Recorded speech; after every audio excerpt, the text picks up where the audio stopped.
J'espère que vous allez bien et je vais vous parler d'un sujet passionnant aujourd'hui. On continue les vidéos sur l'histoire et on va parler un peu de l'entrée en guerre de 14 et notamment de cette génération des jeunes de 14. Qu'est-ce qui les définissait et quelle était la culture qui entourait tout ça à la veille de l'entrée en guerre de 14. On a deux générations de soldats très importantes dans l'histoire de France. On a justement ceux de 14 et on a les soldats de l'an 2, ceux de la Révolution.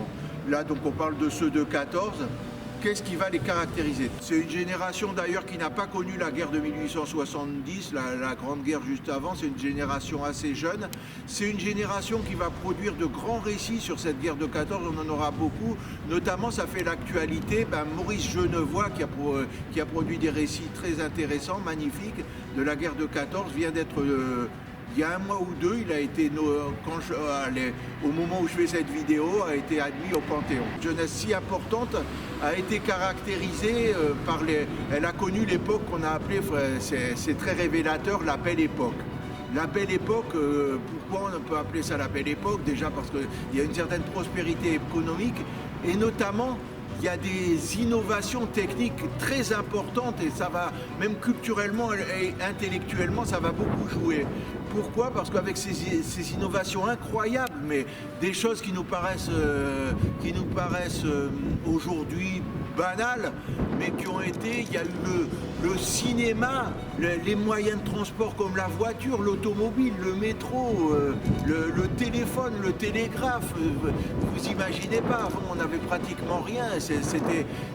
C'est même peut-être encore plus important que maintenant on a l'ordinateur aujourd'hui, tout ce qui est informatique peut-être, alors qu'on vivait à une époque où on voyageait sur des chevaux très rudimentaires.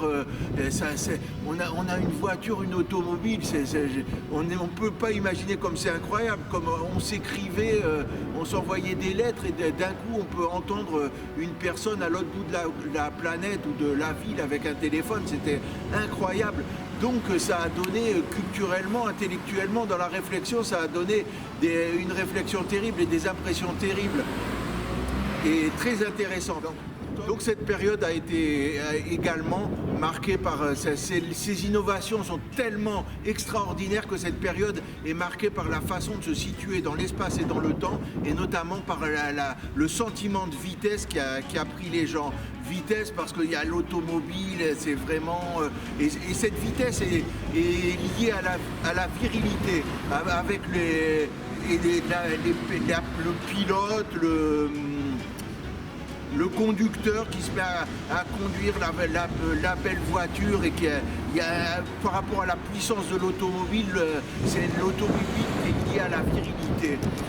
Ça touchera, et c'est notamment très masculin, c'est vraiment, on a vraiment, de toute façon, c'est les gens des tranchées et ça va être des hommes, parce qu'à l'époque, c'est surtout des hommes qui vont aller combattre en 14 dans les tranchées, et il y a cette envie de combattre, ils vont aller combattre parce qu'il y a une exaltation, avec toute cette exaltation de la vitesse et de la puissance, et c'est un certain mépris pour certaines figures de la féminisation de la société qui vont conduire à ce que les hommes vont avoir un certain enthousiasme de combat, d'aller au combat, de tester cette puissance, cette vitesse.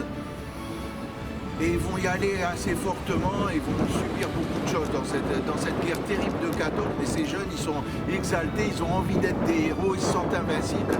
Et ils vont aller au charbon sans trop barguigner, avec un certain enthousiasme d'aller combattre pour leur pays. Et ils vont vivre des choses atroces, vraiment des atrocités. Donc c'est masculin, mais pas exclusivement. Il y aura quelques femmes, notamment des aristocrates, qui vont essayer de conduire un peu, qui vont se mettre à conduire un peu des voitures, qui vont participer un peu à cette exaltation de la vitesse, mais ce sera de toute façon, c'est essentiellement masculin. Et face à il y a carrément une agressivité de ces jeunes. C'est vrai que ils sont bien. C'est à l'opposé un peu de ce qu'on voit aujourd'hui, où on a l'impression aujourd'hui qu'avec toutes les nouvelles techniques, la société s'est embourgeoisée. Là, à cette époque-là, la société devient toute cette accélération technique, notamment parce que la voiture, c'est la vitesse, c'est associé à la vitesse. Il y a même un grand test, le manifeste du futurisme de Marinetti. Je crois que c'est comme ça, que ça s'appelle. Bon, c'est pas grave, je crois que il y a le mot futuriste dedans, et c'est Marinetti qui fait un grand test sur le futurisme, sur la vitesse, une exaltation. Et pour finir, on va voir à l'opposé, il y a des figures bourgeoises et efféminées qui sont à cette époque-là, en 14, méprisées par les jeunes qui ont une certaine agressivité, qui vont aller le cœur léger à la guerre et ils vont en subir les conséquences malheureusement. Et donc voilà, dans ces figures, il y a Marcel Proust.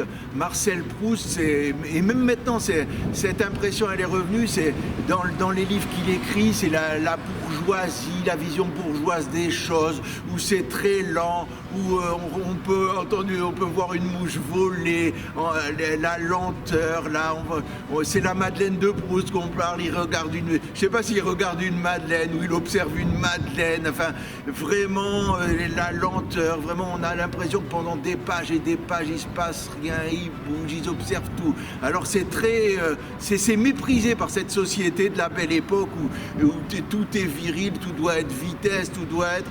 Et il y a c'est l'ennui bourgeois, Marcel Proust. Et il y a également une autre figure, pourtant moi j'aime bien ces figures, maintenant c'est assez sympa, mais bon, à cette époque-là c'était vraiment des mauvais symboles.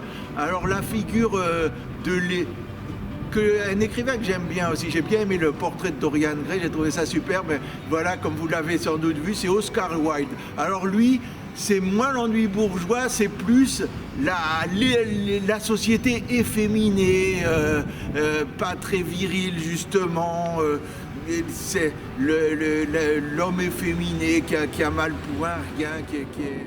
Le côté efféminé de la société, d'ailleurs jusqu'à la décadence de cette société, et c'est vraiment à l'opposé d'un Marinetti, de ceux qui exaltent la virilité. C'est à l'opposé de cette virilité, de cette masculinité très forte et peut-être même caricaturale de ces années 1914. Voilà ce qu'on peut dire dans un premier temps. J'espère faire d'autres vidéos. C'est un sujet très sympa sur cette guerre de 1914. Et très instructif, ça m'intéresse beaucoup. Et il ne me reste plus qu'encore à vous recommander de vous abonner et à vous dire au revoir et à très bientôt.